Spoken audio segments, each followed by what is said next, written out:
And then we're coming over to this part.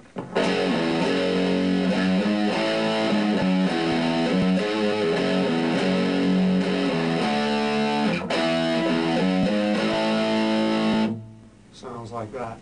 And that leads right back into the verse section again. Okay? Does a whole nother verse, does all those things again. Okay? And then you're going to lead to the bridge. And the bridge is kind of like the intro, but the guitar plays chords, some power chords, leading into the solo. Okay? Kind of mirrors the bass line.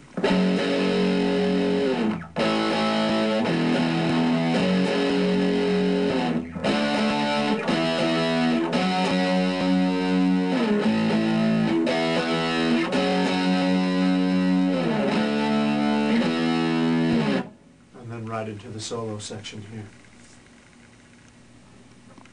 Okay, so here's what we're going to do on the little solo section. The first lick is based on a tapping lick. However, on this particular one, you're going to use the edge of your pick to create the tap rather than a finger. Okay, so it's kind of a hammer-on. So what you're going to do is you're going to set up second string, and you're going to play 7th fret and 10th fret. You're going to have these fingers ready, first finger, pinky. Okay, and then you're going to take your pick on the 14th fret. Here's what's going to happen. Here's what it sounds like really slow. It actually sounds a little different, slower than it does when you start to speed it up, but I found this is the best way to get it happening.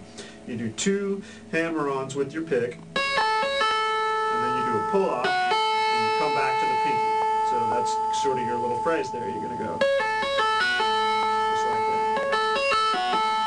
And what you want to do is you get it going rapid fire.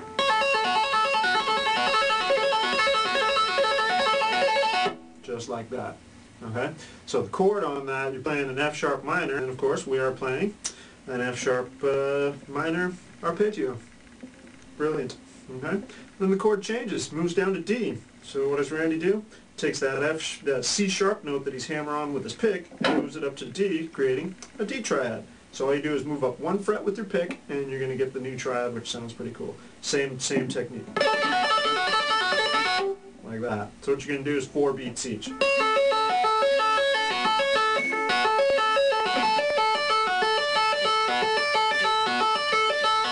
Just like that. Here's what I like to do. I think this is from one of the live versions. I don't know if it's exactly what on there, but I've been playing this one for so long. This is just what I've always decided to do. Third finger is on the 3rd string now, 9th fret, and I'm going to bend that up gradually, and while I'm bending it up, I'm going to take my pick and do the same technique on the 11th fret, and I'm going to create sort of like a trill. Sounds really cool. A little cleaner. Like that, okay, into a little bit. Sounds like that. And then you're up 14th position, more F minor action.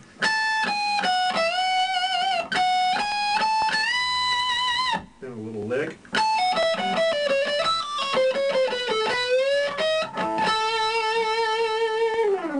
Like that.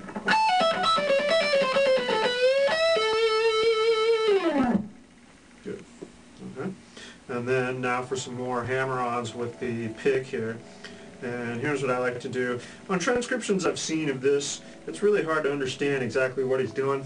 I just kind of feel it almost like in I don't know, in sort of like triplet groups or whatever. So I'm doing this sort of a thing. If I do it real slow, it makes sense.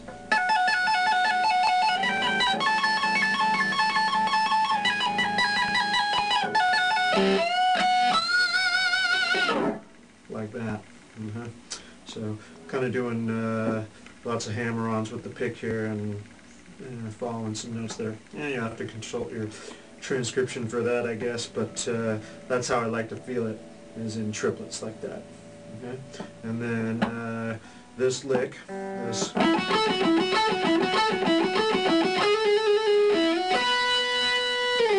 more F sharp minor action there.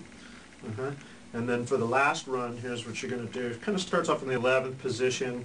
And one thing that Randy did a lot is he would blend between different modes. He wouldn't necessarily just stay on Aeolian mode or minor pentatonic. He would blend across all of them, and this is a good example. Basically, I think he just went by what the fingering felt like. and moved across it. Okay, so you're going to play this starting on the 11th fret, 6th string, and you're going to play 3 strings in a row and then do some shifting. So far we had 3 strings, exactly the same thing. 11th position. Now we're going to move to the 13th position, and we're going to do 2 more consecutive strings with the same 1, 2, 4 fingering. Yeah, so far we have. Okay. Once you get to this pinky note here, you're going to shift it up a whole step. And then you're going to move into more of a minor pentatonic shape. You're going to go 17th fret with your first finger, 3rd finger, bend, and then it's going to end up ending on the B note there. Okay, so after you play,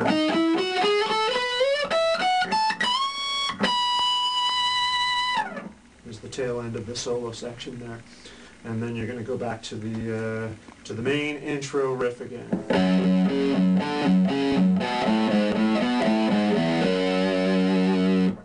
Play that, and then it goes verse. It goes through all those different sections again, and the ending is going to be like the bridge right before the guitar solo, with the part mimicking the bass line, okay, and then it takes it out. Since on the record it fades out, in general, you don't really fade tunes when you're playing live. I suppose you could try and create an effect like that. I've played this in a few different groups, and I think each one kind of had their own different way of ending it. Oftentimes we would go back to the first, back to the main riff again there, and play the